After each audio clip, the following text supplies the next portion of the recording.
What existed before there was matter, before there were particles that could be measured, before space had any extent, before time even began to flow.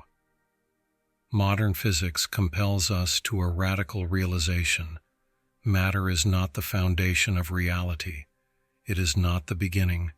It is not the end. Particles dissolve into probabilities. Space and time lose their fixed meanings. And suddenly an uncomfortable question hangs in the air. If matter was not the origin, then what came first? Was it energy? Information? A field? Or something that completely eludes our current understanding? This video traces the path back to what existed above all, before atoms, before galaxies, before light and darkness. We move to the edge of what physics, cosmology, and philosophy can say today, to the place where known models fail and new ways of thinking become necessary, for perhaps the origin of reality was not a thing.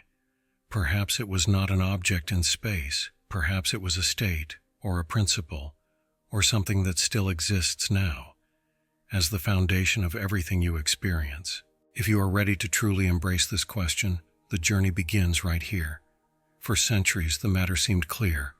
The world consists of matter, of solid things, of smaller parts that assemble into larger ones.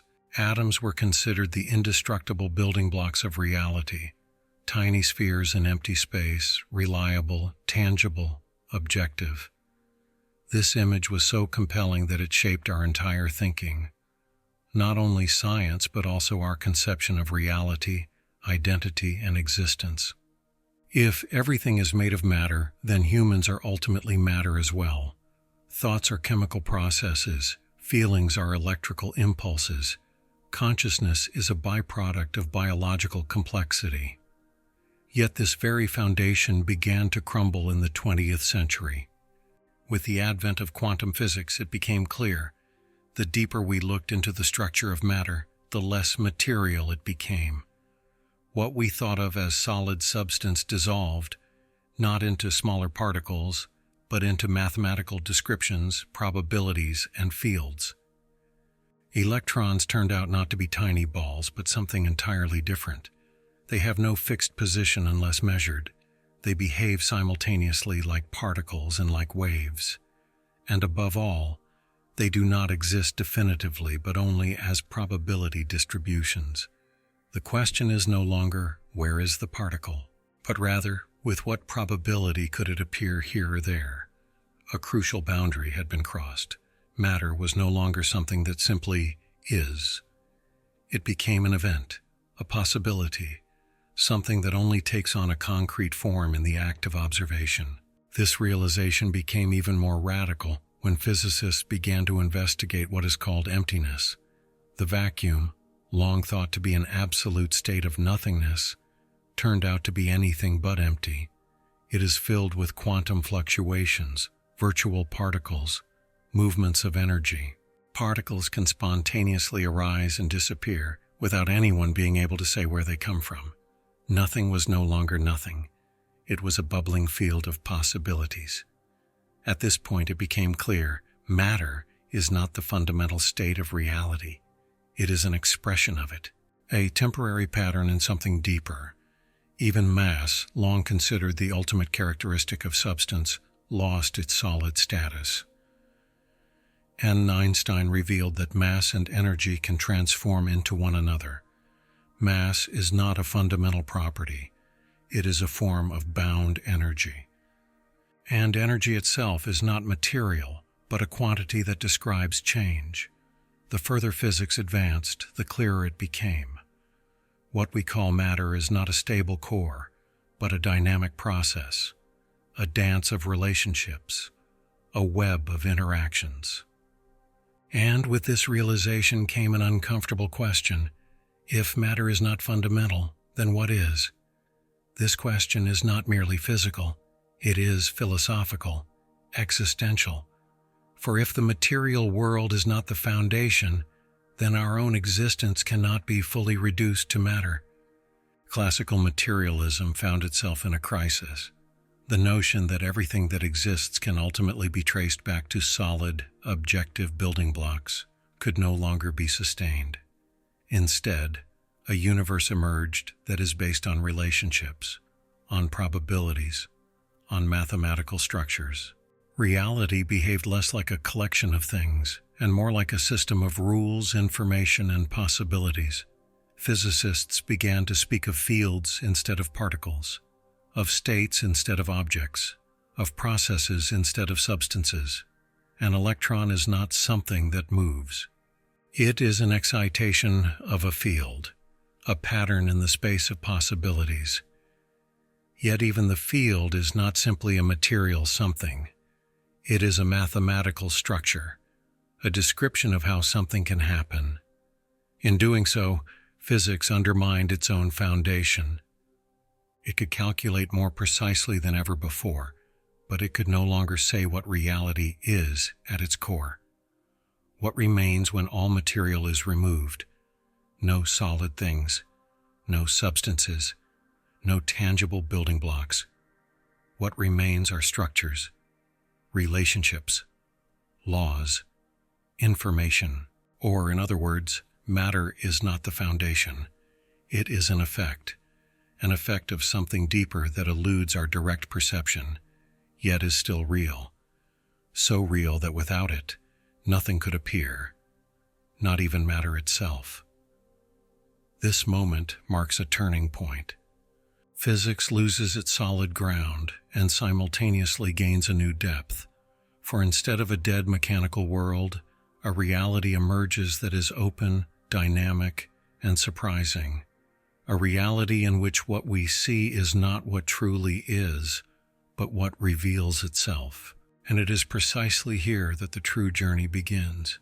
For if matter was not the beginning, then we must seek the origin elsewhere, not in things, not in substance, but in that which enables anything to appear at all. For millennia, this assumption seemed unshakable. Everything that exists is somewhere, and everything that happens occurs sometime. Space and time were regarded as the silent stage of reality, as the fixed coordinate system in which matter appears, moves, and changes. One could argue about anything, atoms, gods, or the origin of the world, yet space and time themselves seemed self-evident, until this foundation began to tremble as well. The first great crack emerged with Albert Einstein's theory of relativity. It revealed something radical. Space and time are not fixed, independent quantities. They are malleable, stretchable, dependent on movement, mass, and energy. Time does not pass equally everywhere. It slows down at high speeds. It changes near large masses. None two observers can disagree about the sequence of events, and both are right. It became clear, time is not a universal metronome. It is relative. Even more fundamentally, Einstein's insight revealed that space and time are not separate entities, but form a single structure, space-time, a dynamic fabric that does not simply exist, but reacts to what resides within it. Matter curves space and time, and this curvature in turn determines how matter moves. Space and time were no longer a passive stage, they became part of the unfolding drama. Yet even that was just the beginning. With the further development of quantum physics, it became evident that space and time lose their self-evidence even on the smallest scales. In the realm of what is known as Planck length and Planck time, our familiar concepts completely collapse. There is no continuous before and after, no clear here and there. Instead, there is a blur where space and time themselves become quantum-like entities. Some models of quantum gravity go even further. They describe a reality in which space and time do not fundamentally exist. They emerge only from deeper relationships. In these approaches, the world is not made up of objects in space, but of interactions, of networks, of information that mutually conditions each other. Space is then not the container of things, but the result of their relationships. Time is not the flow in which events drift, but a measure of change within a system. Without change, no time. Without relationships, no space. This has far-reaching consequences. If space and time are not fundamental, then there can be no place of origin, and no moment when everything began, at least not in the classical sense. The Big Bang, often described as the beginning of space and time, was then not an event in time, but the moment when time itself came into being. The question, what was before, loses its significance, not because it is forbidden, but because it is based on a false assumption. Before presupposes time, yet if time only emerges, there can be no before. The same applies to space. There was no empty space in which matter suddenly exploded. Space itself came into being with the expansion. The universe did not expand into space, it brought forth space. This shifts our entire understanding of existence. Reality is not something that unfolds in space and time. Space and time are properties of reality, not its foundation. A vivid image would be this. Imagine a piece of music. The music does not exist in time. The time arises through the succession of notes. Without sound, no time. Without change, no duration. Reality could behave in the same way.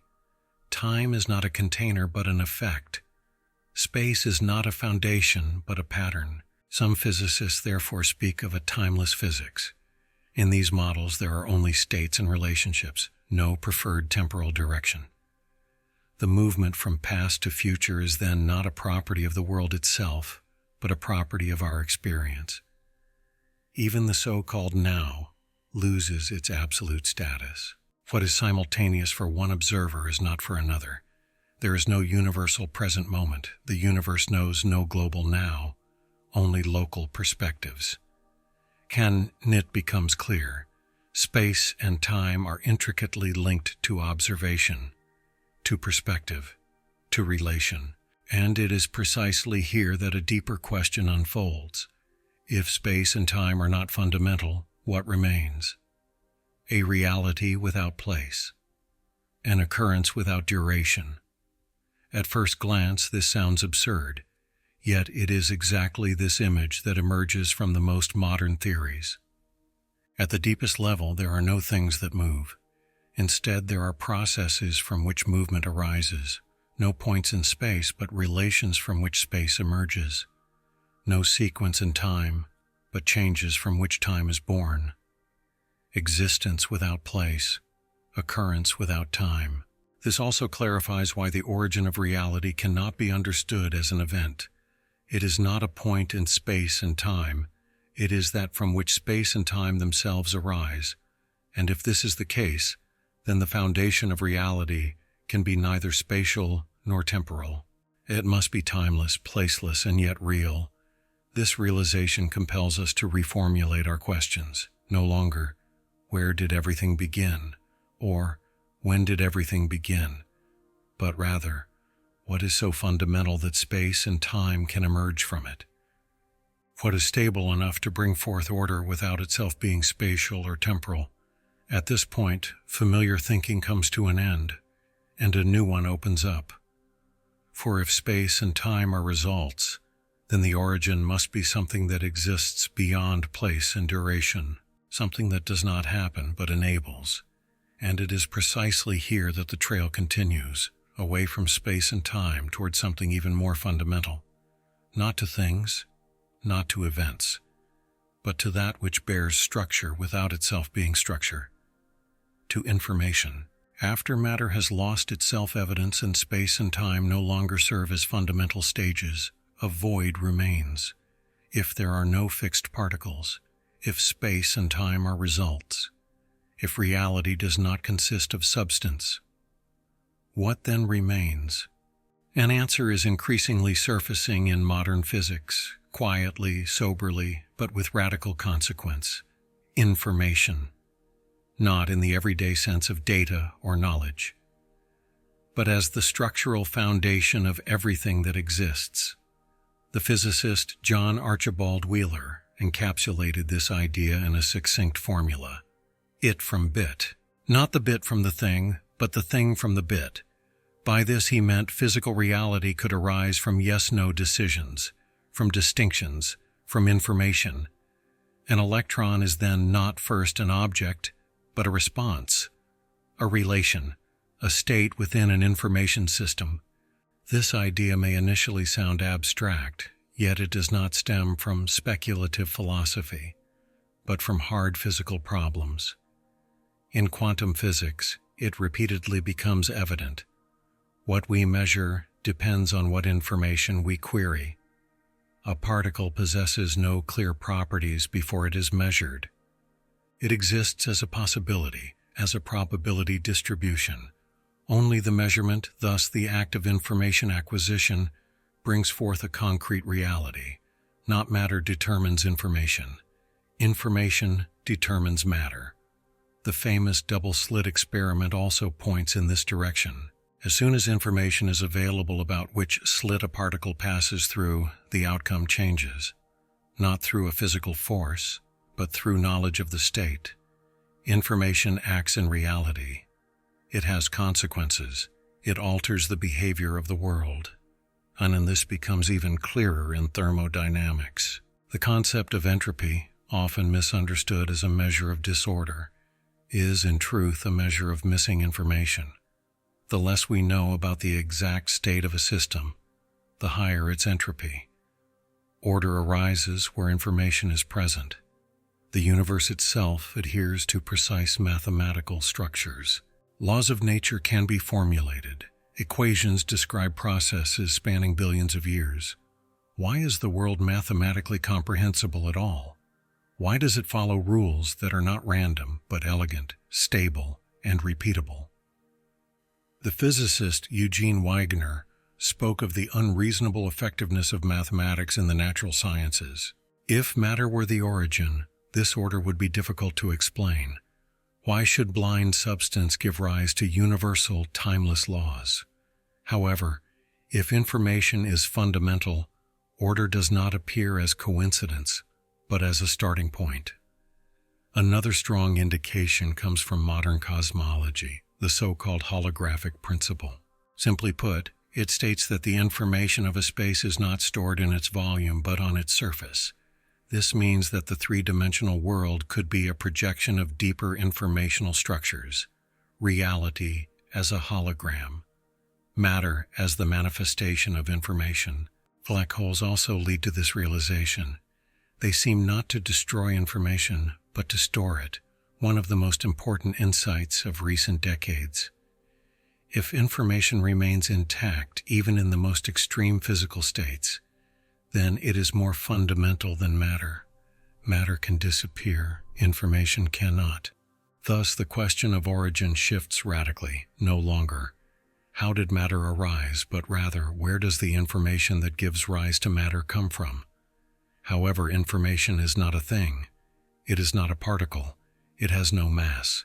Information is relationship, distinction, structure. A bit exists only because there are two possible states. It presupposes an order in which something can be distinguished from something else. Thus, information is not material. It is abstract, but not unreal. Money is also abstract, yet it changes the world. Laws are abstract, yet they structure societies. Information can have a real effect without being material. Some physicists go even further and speak of an informational ontology. In this worldview, reality consists not of things, but of processes of information processing. The universe would then be no object, but a calculating system. Not a clockwork, but a self-updating code. Yet here a crucial question arises. Information for whom? Information is never absolute. It is always information about something for someone or something. A code without a reader is no code. A bit without interpretation is meaningless. Thus, the idea of information as origin encounters a limit, for information alone does not explain meaning, no experience, no living. An algorithm can process data, but it does not know that it is doing so. Here begins the bridge to the next chapter. If information carries the structure of reality, there must be something that experiences, interprets, or bears this information. Or, to put it differently, information without consciousness is like language without understanding. One can now take two paths. The first path remains materialistic and claims meaning arises randomly from complex information processing at some point. Yet this approach fails precisely here, for complexity does not explain experience. More bits do not generate inner experience. The second path is more radical, but more consistent. Consciousness is not the product of information. Information is the medium of expression for consciousness. And in this model, information is the form in which something deeper is structured. It is not the origin itself, but rather its first discernible trace. Thus, information becomes a kind of boundary layer between the visible and the invisible, between structure and meaning, between world and experience. Perhaps information is what arises when something original begins to express itself, not as matter, not as space, not as time, but as order. This journey does not end, it deepens. For if matter is appearance, if space and time are results, and if information carries the structure, then one final question remains open. What is it that makes information possible at all? What is it that not only contains order, but experiences it? Here the trace continues, beyond information, to consciousness. After matter has lost its status as foundation, after space and time reveal themselves as results of deeper processes, and after information appears as the structural basis of reality, one question inevitably lingers. Who or what experiences this reality? For no matter how precise our equations are, no matter how elegant our models become, no physical description explains why there is experience at all. Why does something feel like something? Why are there colors, sound, pain, joy, fear, meaning? Here science reaches a point it has clearly named, the hard problem of consciousness. The philosopher David Chalmers coined this term to mark a boundary that has yet to be crossed. The so-called easy problems of consciousness, perception, information processing, behavior, can be described neurologically. One can measure which brain region becomes active when a person speaks, thinks, or moves. Yet all of this does not explain why these processes are accompanied by inner experience. Why is there an inner life, and not just external processes? No physical model explains why electrical signals become subjective experience. One can map every neuron, simulate every synapse, replicate every activity, yet nowhere does red suddenly appear, or I, or now. Consciousness eludes objectification. It cannot be measured from the outside because it is always that which measures. Every scientific observation already presupposes consciousness. Thus, consciousness becomes something paradoxical. It is the closest thing there is, and at the same time the most inaccessible. We can question everything: matter, space, time, information. Yet one thing we cannot doubt, that we experience. Consciousness is the only thing whose existence is immediately certain. And yet many models treat it as a late byproduct, as a random product of complex matter. But this assumption is increasingly under pressure, for the deeper we look into physics, the less material the world becomes. And the deeper we delve into neuroscience, the less matter explains experience. Between the two lies a gap. Some researchers draw a radical conclusion from this. Perhaps consciousness is not the result of the world. Perhaps the world is the result of consciousness. This idea is not new. It has appeared in various cultures, philosophical traditions, and spiritual teachings for millennia. What is new, however, is that it is now being seriously discussed again in scientific contexts, not as mysticism, but as a possible ontology, as a fundamental assumption about what reality actually is. In this model, consciousness is not a property of brains, but a fundamental dimension of existence. just as space is a dimension, or time. Sound brains would then not be the creators of consciousness, but rather its receivers, filters, or localizations. A comparison makes this clearer. A radio does not create music, it receives it. If the radio is damaged, the sound changes. Yet no one would claim that the music originates in the speaker. Similarly, the brain might not produce consciousness, but modulate it. This perspective explains something that materialistic models cannot: why consciousness is unified, why we do not experience millions of fragmented impressions, but rather a coherent I, why subjective experience is not additive. Another compelling argument is provided by the fact that consciousness is not measurable, yet it still manifests as real. Pain is not measurable, yet it alters behavior. Love is not locatable, yet it shapes lives.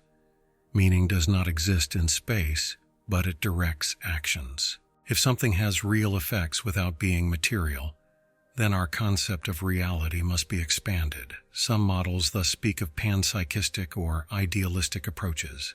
This is not about the naive idea that everything thinks, but rather something subtler, that consciousness is not locally generated, but exists everywhere as a possibility, not as thoughts, not as personality, but as the capacity to experience. In this view, consciousness is not a thing, but a field. Not an object, but a condition. The world does not appear in consciousness, but as consciousness in structured form. Matter would be the outside of experience, consciousness the inside. Two perspectives on the same process. This idea finds surprising parallels in modern physics, for there too solid objects disappear. What remains are relationships, states, probabilities. Reality is not built from things, but from interactions. Why should consciousness be the only exception? Why should experience suddenly arise from something that is itself entirely devoid of experience? The assumption that dead matter eventually gives rise to subjective experience is itself a metaphysical claim. It is not proven, it is merely assumed. And therein lies the flaw in reasoning. Perhaps consciousness is not the puzzle that needs to be explained. Perhaps consciousness is the starting point from which everything else becomes explainable. If consciousness is fundamental, then it explains why there is meaning everywhere, why mathematics works, why information creates order, why the world is experienceable. Then reality is not a cold exterior, but a structured space of experience. Not consciousness in the universe, but the universe in consciousness. This reversal changes everything. It does not mean that the world is just an illusion. It means that existence does not stand outside of experience, that being and experiencing are not separate, that the foundation of reality is not substance but presence. Yet if consciousness is original, another question arises. Is it individual or cosmic? Is your consciousness an isolated island or a local expression of something greater? Here begins the next level of inquiry. For if consciousness does not arise from matter but rather the other way around, then the universe itself is no longer a lifeless system. It resembles less a machine and more an organism, a system that unfolds, organizes, experiences, and thus the path continues, from consciousness as a dimension to the origin without beginning, to the question of what before everything could possibly mean. For perhaps there was never a moment when consciousness emerged. Perhaps it has always been there. Kanan. And perhaps what we call origin is not an event, but a state. After matter has lost its fundamental status, after space and time have appeared as derived quantities, after information and consciousness have become visible as deeper layers of reality, a final, particularly delicate question remains. What was there before the beginning? Yet it is precisely here that the real problem begins. For this question already presupposes something that may not have existed at all. It presupposes time. Before is a temporal concept. It implies a sequence, before, after. But if time itself is not a foundation, but rather a result of deeper processes, then the question of a before loses its meaning. This is not a linguistic quibble. It is a radical consequence of modern physics. Einstein's theory of relativity already showed that time does not exist independently, but is bound to space, movement, and gravity. Time does not pass uniformly everywhere. It stretches, slows down, curves. Time is not a stage. It is part of the unfolding. Quantum physics goes even further. In many quantum gravitational models, time does not appear at all as a fundamental quantity. It emerges only at higher levels, as a statistical phenomenon, as a measure of order, as an effect of change. This means when we speak of the Big Bang, we are not talking about an event in time. The Big Bang is not a point in time. It is the point at which time itself arises. Thus, it becomes clear. The question, what was before the Big Bang, is comparable to the question, what lies north of the North Pole. It is grammatically correct but physically meaningless. However, this does not mean that there was no origin. It only means that origin must be conceived differently, not as an event, not as an explosion, not as a moment, but as a state, a timeless state from which time itself emerges, a state without duration, without sequence, without change, and yet full of potential. Some physicists refer to this as a quantum vacuum-like primordial state. Yet this vacuum is anything but empty. It is not nothing. It is a field full of possibilities, a state of maximal indeterminacy, a space of pure potentiality, still without form, still without direction, still without time. Other models speak of a block universe in which past, present, and future exist simultaneously, and time is merely a perspective of consciousness. Still other theories suggest cyclical universes, models of eternity, or cosmic phase transitions in which universes arise, perish, and arise again. Yet all these models share a commonality. They bid farewell to the absolute beginning. They replace it with something timeless, something that does not come into being but simply is. This radically shifts the question, no longer, when did everything begin? But what exists beyond becoming? And here, physics, philosophy, and spiritual traditions converge in surprising ways. For many ancient teachings never spoke of a temporal beginning. They spoke of a primal ground, of a being beyond becoming, of a state that neither begins nor ends. In philosophy, this has been called the unconditioned. In mysticism, the one. In modern language, one might say, the timeless foundation of reality. This foundation is not an object, not a particle, not a field in the physical sense. For every object, every field, every structure exists already in space and time. The origin must lie beyond that. It cannot be a thing, for things have boundaries. He cannot be structure, for structure already presupposes order. The origin must be something that enables structure without itself being structured, a state of pure possibility, an open field, a silent being.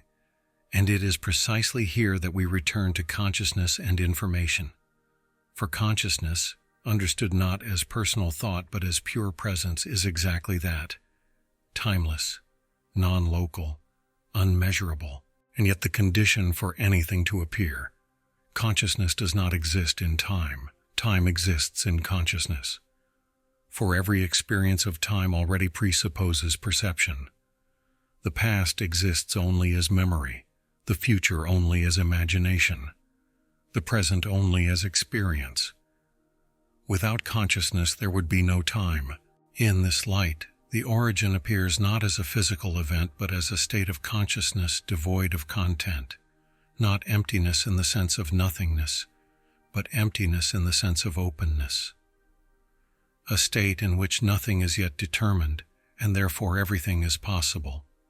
Matter would then not be a creation from nothing but a condensation of possibility, a forming from potential. Time would not be a line but a perspective within this process.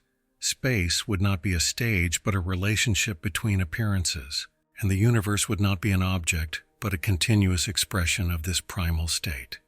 This also transforms our understanding of existence. Existence is then not a state that begins at some point and ends at another. Existence is the timeless background upon which forms appear and disappear. Birth and death are then not absolute boundaries but transitions from form to form.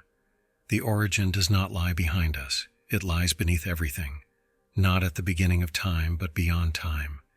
Thus the question, what was before matter, loses its original meaning. For matter was never the origin. It has always been expression. The deeper question then becomes, what is that which has always been there when something appears? What is the background that does not arise but allows everything to arise? What is the field in which space, time, information, and matter become possible at all? Perhaps it is information. Perhaps it is consciousness. Perhaps it is something that transcends both categories.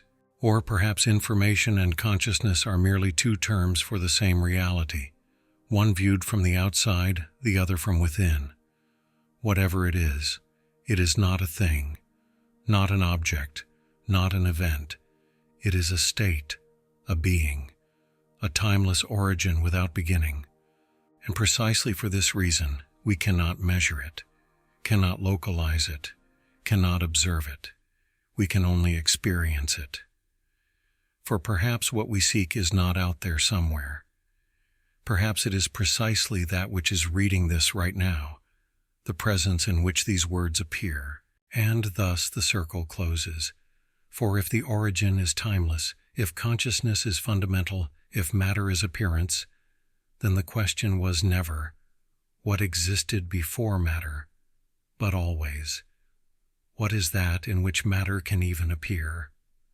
Perhaps the greatest error of our time is not that we know too little, but that we ask the wrong questions. We have learned to search for beginnings, for causes, for a first moment, a first particle, a first bang. Yet the deeper we look, the clearer it becomes. Matter was never the origin, time was never the beginning, and space was never the stage on which everything began. Perhaps there was never a moment when nothing existed.